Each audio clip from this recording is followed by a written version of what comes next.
I expanded my list of disorders. Restless leg syndrome was a good one. It explained all my fidgeting, and my non-specific bladder issues allowed me to spend as much time in the bathroom as outside of it. I had this reoccurring nightmare that all my teachers got together and compared notes on my various illnesses, weaknesses, and diseases.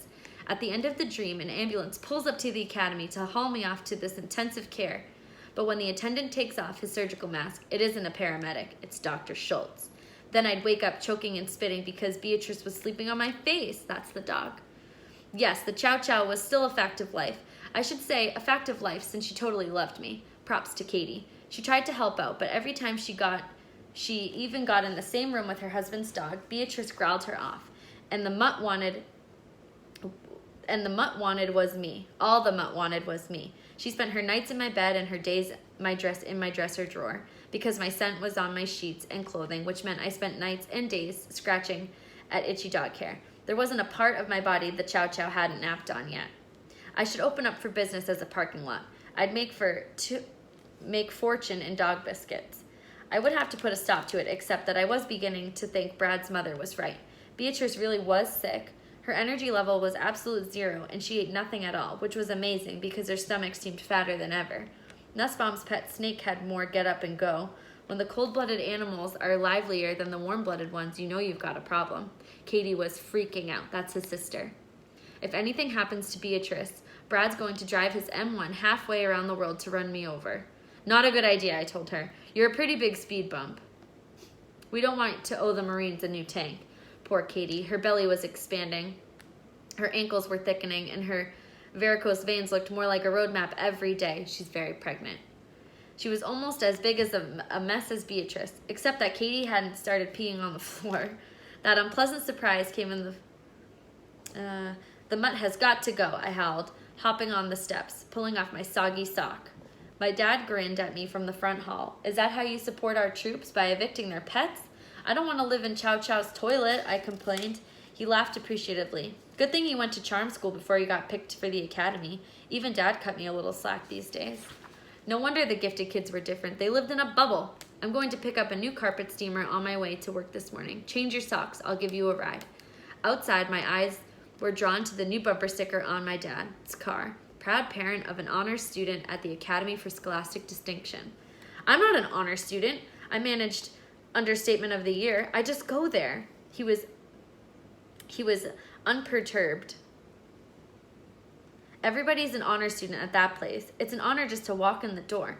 We're all proud of you, Donnie. Your mother, me, Katie. Right, I snorted. She said I'm dumber than her bladder-filled dog. Dad started the car. She may not say it in so many words, but don't think she isn't feeling it. These are tough times for our family. What with Brad deployed and the baby coming and now Beatrice, like we don't have enough stress in our lives already. Then you step in and do something for everyone to feel good about. It was like it was sent from heaven. I felt as if I was losing my mind. Hiding out in the gifted program and carrying the emotional well-being of my entire family, no pressure. At the small appliance shop, I hung back while Dad spoke with the salesman. There was a copy of the town paper lying open on the cashier's desk. I nearly threw up my breakfast when I read the banner headline. Repairs in limbo thanks to Statue Gate. Physical ed classes at Hard Middle and high schools are being held outdoors despite the frigid winter temps. The glass double doors of the athletic facility are still boarded shut, and 25% of the floor is badly damaged. The school district is ready to roll on the repairs. A contractor has been hired. So what's the holdup?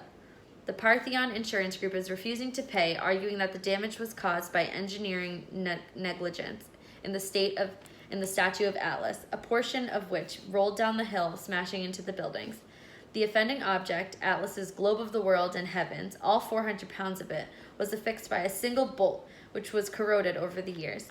This design flaw, Parthenon argues, is the responsibility of the statue's manufacturer. However, Classical Bronze Foundries Incorporated went bankrupt in 1998, leaving the school high and dry.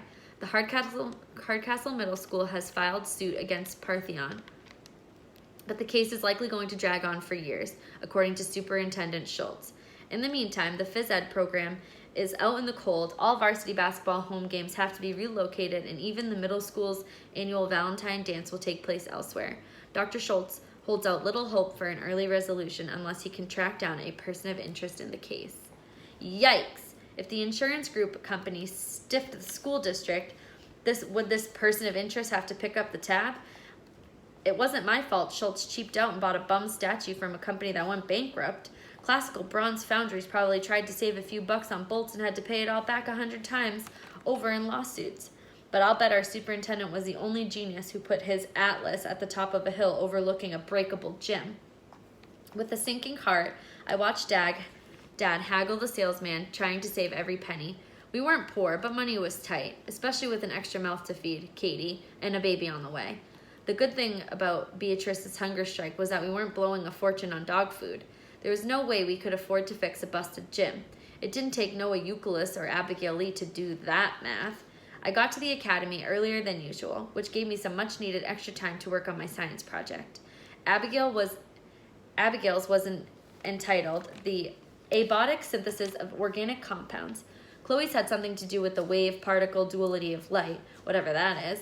Noah's, the Euclid constant, was this number he developed that supposedly explained the expansion of the universe in the first few seconds following the Big Bang.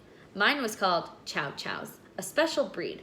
Obviously, it wasn't as impressive as the others, but I was really slaving over it. My plan was this.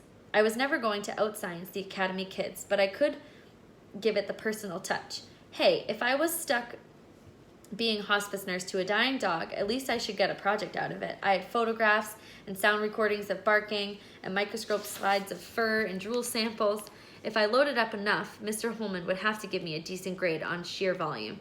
And if he turned out to be a dog lover, it'd be golden. I stashed my coat in my locker, which was still basically empty. Lockers were huge at the academy. I'd never seen it before, but supposedly one kid kept a full tropical fish tank in his, plugged it into the built-in power strip. Unlike Hardcastle Middle, with its no phones during school hours rule, the academy encouraged its gifted students to have laptops and smartphones charged up and available at all times. You never know when the research bug might hit, Mr. Osborne was fond of saying. It made me laugh that Noah, apex of the IQ pyramid, was now using a BlackBerry purely for watching YouTube. The robotics lab was deserted when I got there. Hey, Tin Man, I said, greeting him in a low voice, bestowing a very gentle high five on one of the lifting forks. Call me crazy, but it sort of pleased me that the robot had a name thanks to me. Just like it pleased me that I was now Tin Man's first string driver for the robotics meet. I know that must seem pretty stupid coming from someone who is in such big trouble in every other phase of his life. Standing there next to Tin Man, I happened to glance over the teacher's cluttered desk. There was an internal memo form on the top of the mess. My eyes froze on the subject line, summer school. It had to be about me. Who else in this class of brainiacs could possibly need summer school? In the interest of self-preservation, I had to read it. Oz, as we feared, the district has been unable to find a certified teacher to offer human growth and development to your students who have missed it. Summer school appears to be their only option. The kids affected are Chloe Garfinkel, Abigail Lee, Noah Euclid. That was as far as I got before Mr. Osborne came in and caught me snooping. Donovan, step away from my desk. It's none of your business, the teacher interrupted sharply. It doesn't affect you at all. But why would the smartest kids in town need summer school? I persisted, bewildered. What's human growth and development? It's a health course required by the state. You took it last year in 7th grade, and you were so busy teaching them genius stuff that you missed it? I mulled it over. That's on you, not them. He looked like I'd slapped him. I know. So teach it to them, I concluded. Those guys won't take 10 minutes before they know it better than you. He shook his head gravely. The teacher has to be state certified, or it has to come from hands-on experience. Hands-on experience, I repeated, startled. They want that? Isn't it all about, well, you know, physiology, adolescence, body changes, all that stuff, reproduction? Katie folded her arms atop her big belly. You're out of your mind, she told me. I always knew you were crazy, but this is proof positive.